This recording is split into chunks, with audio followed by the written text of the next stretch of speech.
Ceux qui ont un numéro pair jettent le dé chacun leur tour.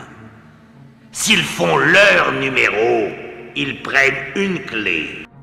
C'est bientôt Halloween, et si dehors les démons, fantômes et autres monstres arpenteront les rues, vous avez peut-être choisi, vous, de rester tranquillement à la maison pour regarder quelques films d'épouvante. Mais parmi tous les films qui existent, il est bien souvent difficile de faire son choix. Je vous ai donc préparé une petite liste de mes films favoris à voir ou à revoir. Bienvenue à tous dans cette nouvelle séance de minuit.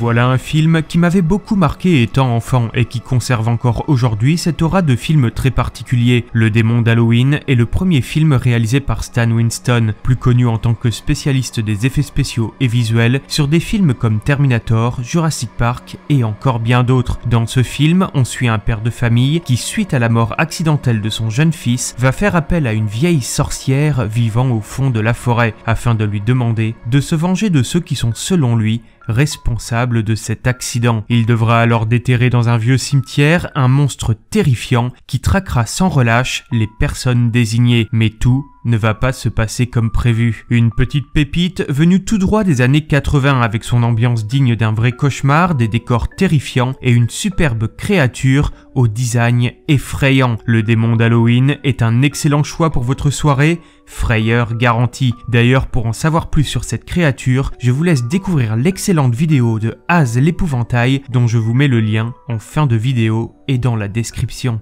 L'Antre de la folie n'est peut-être pas le film le plus connu de John Carpenter, mais n'en est pas moins un film fantastique captivant dont l'univers s'inspire des livres de Stephen King, mais surtout de Lovecraft. Cette histoire nous emmène sur les pas d'un détective en charge de retrouver un célèbre écrivain connu pour ses histoires d'épouvante qui a disparu mystérieusement. Mais en partant à sa recherche, il va pénétrer dans un monde terrifiant où règne la folie. Ce film est le dernier volet de ce que Carpenter appelle sa trilogie de l'Apocalypse, débuté avec The Thing en 1982, suivi de Prince des Ténèbres en 87. Avec son ambiance horrifique, ce film est une petite plongée dans un cauchemar où se mêlent créatures monstrueuses et paranoïa, un petit chef-d'œuvre parfait pour votre soirée d'Halloween. L'exorcisme de Hannah Grace est sorti en 2018 et nous propose certes une histoire un peu convenue, mais a le mérite d'enrober tout cela dans une ambiance et une esthétique vraiment angoissantes. On y suit la longue et terrifiante nuit de Megan, une jeune femme travaillant dans une morgue, qui reçoit le cadavre d'une femme plutôt étrange. Peu à peu, Megan commence à avoir de terrifiantes hallucinations et être seule dans les sombres couloirs du bâtiment ne va pas l'aider à se rassurer. Ambiance lourde et oppressante pour ce film qui vaut vraiment le coup d'être vu. Par contre, le titre français induit un peu en erreur car il n'est pas vraiment question ici d'exorcisme. Je conviens que c'est un peu du déjà vu comme type d'événement surnaturel, mais rien que pour son ambiance, ce film vous fera passer un excellent moment.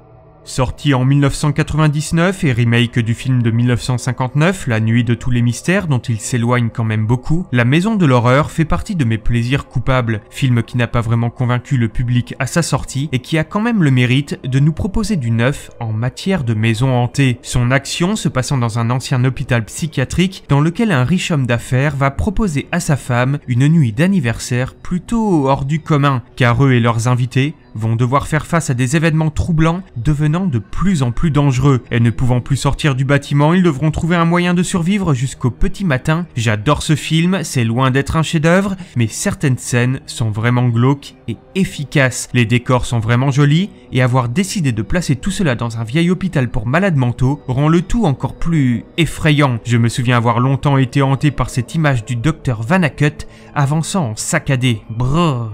Oculus est un petit film bien sympathique, sorti en 2013 et réalisé par Mike Flanagan, qui est devenu depuis un spécialiste de l'horreur, réalisant l'excellente série The Haunting of Hill House et l'adaptation de Dr. Sleep pour le cinéma. Dans ce film, un miroir semble rendre fou ses propriétaires et les influence pour commettre des crimes atroces. Une sœur et son frère vont tenter d'en percer les mystères après que ce miroir ait dans leur enfance détruit leur famille. Ce film nous prouve encore une fois qu'une petite production peut s'en sortir encore mieux que les grandes. Cette histoire angoissante, au scénario habilement cousu, saura vous surprendre. Un film à ne pas rater. The Hole est un film sorti en 2012 et réalisé par Joe Dante, le papa des Gremlins.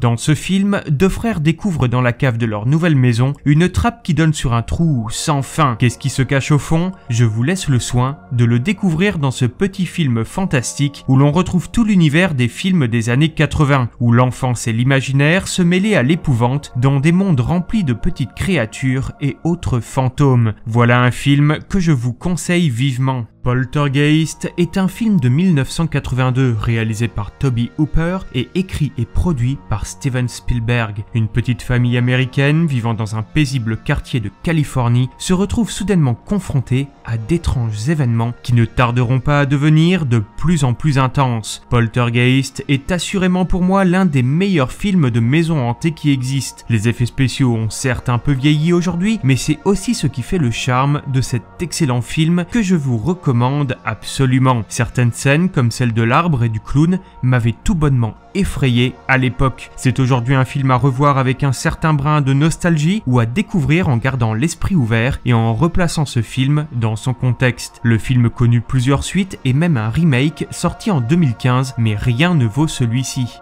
Voilà un film que je considère comme l'un de mes favoris. Réalisé par Robert Siegel, ce film de 1989 est un véritable petit bijou du genre. Avec son ambiance gothique absolument sublime, Lauren nous emmène dans le monde tourmenté d'une petite fille qui, suite à la mort mystérieuse de sa mère, découvrira que des forces obscures sont à l'œuvre. Un film mélancolique aux images lugubres vraiment fascinantes.